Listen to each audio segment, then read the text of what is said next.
Hello दोस्तों, स्वागत है एक बार फिर से आपके अपने यूट्यूब चैनल किरण लर्नर्स अकेडमी में। हम कर रहे थे chapter wise NCERT and SCERT general knowledge के एमसीक्यू कक्षा 3 से लेकर 10 तक बिहार के हर एग्जाम के लिए, जैसे बीपीएससी, बिहार शिक्षक, बिहार दरोगा, Bihar police, Bihar staff selection commission. दोस्तों, जो भी एग्जाम बनते हैं बिहार में, जितने भी एग्जाम, कहीं ना कहीं ये क्वेश्चन बार बार पूछे गए हैं और सारे क्वेश्चन एनसीईआरटी और एससीईआरटी के ऊपर बेस्ड हैं। ठीक है, मोस्ट इम्पोर्टेंट क्वेश्चन है सारे के सारे। इस वीडियो में रहने वाला है कक्षा 8 का एनसीईआरटी का पार्ट है ये। ठीक है, भूगोल। इसी का हमने पार्ट 1 किया था और हम अध्याय वाइज इनको कवर कर रहे हैं। जैसे कि इसमें जितने भी अध्याय हैं उसमें से जैसे 5 क्वेश्चन है अध्याय 1 में, इसमें से मोस्ट इम्पोर्टेंट क्वेश्चन दोस्तों हमने 2 क्वेश्चन उठा लिए। ऐसे ही अध्याय 2 से, ऐसे ही 3 से, इस तरह से हम कवर करेंगे चैप्टर वाइज। तो चलिए स्टार्ट करते हैं। कक्षा 8 एनसीईआरटी भूगोल, संसाधन एवं विकास। अध्याय 1 संसाधन, क्वेश्चन नंबर 2, प्रौद्योगिकी संसाधन है। प्रौद्योगिकी दोस्तों संसाधन क्या है, कह सकते हैं टेक्नोलॉजी क्या है, मानव निर्मित है। राइट आंसर होगा ऑप्शन फर्स्ट। क्वेश्चन नंबर 4, नवीकरणीय संसाधन का उदाहरण निम्न में से कौन सा नहीं है। नवीकरणीय दोस्तों कहता है संसाधन का उदाहरण इनमें से कौन सा नहीं है, ये आपको बताना है। देखो, यहाँ पे नवीकरणीय में सौर ऊर्जा आएगा, पवन ऊर्जा आएगा, बायोगैस आएगी, लेकिन कोयला किसमें आएगा दोस्तों, ये आएगा गैर नवीकरणीय संसाधन का उदाहरण है ये। तो यहाँ पे जो राइट आंसर होगा ऑप्शन थर्ड।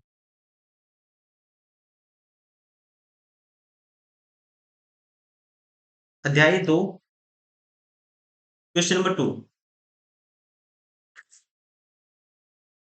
झारखंड में कितनी प्रतिशत भूमि पर वन फैला है दोस्तों, ये क्वेश्चन हम कर चुके हैं। ठीक है, राइट आंसर होगा option first, 29%। Question number 4, regur मृदा किसे कहते हैं। काली मिट्टी को दोस्तों क्या बोलते हैं, रेगुर मृदा। और इसे ध्यान रखेंगे कपास के लिए उपयोगी माना जाता है। राइट आंसर होगा ऑप्शन सेकंड। अध्याय 3, क्वेश्चन नंबर 2, धात्विक खनिज किन शैलों में पाए जाते हैं। धात्विक खनिज पाए जाते हैं आग्नेय और कायंत्रिक, ठीक है, चट्टानों में। राइट आंसर होगा ऑप्शन सेकंड, सॉरी ऑप्शन 4, एक और दो दोनों।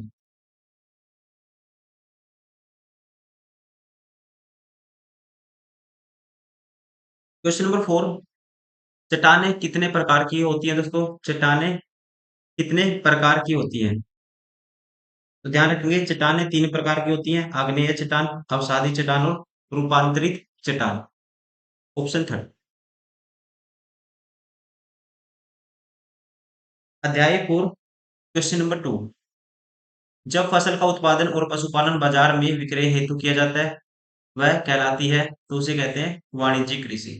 ठीक है, लाभ के हिसाब से जब कृषि की जाती है दोस्तों, पशुपालन ये सब किया जाता है, तो किसमें आएगा वो, वाणिज्यिक कृषि में। राइट आंसर होगा ऑप्शन फर्स्ट।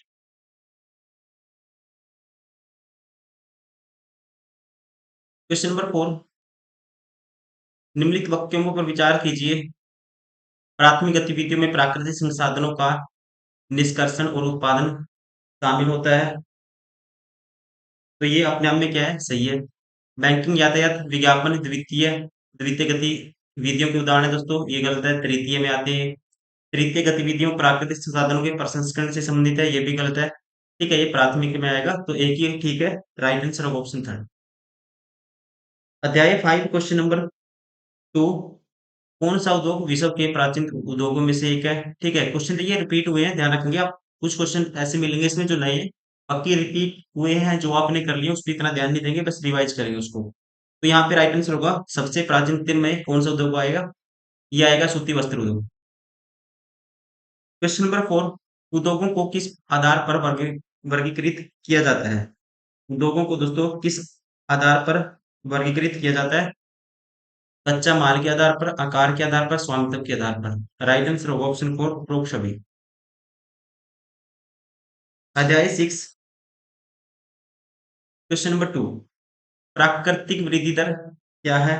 प्राकृतिक दोस्तों वृद्धि दर है, यहाँ पे जो राइट आंसर होगा ये होगा ऑप्शन थर्ड, जन्म दर और मृत्यु दर का अंतर।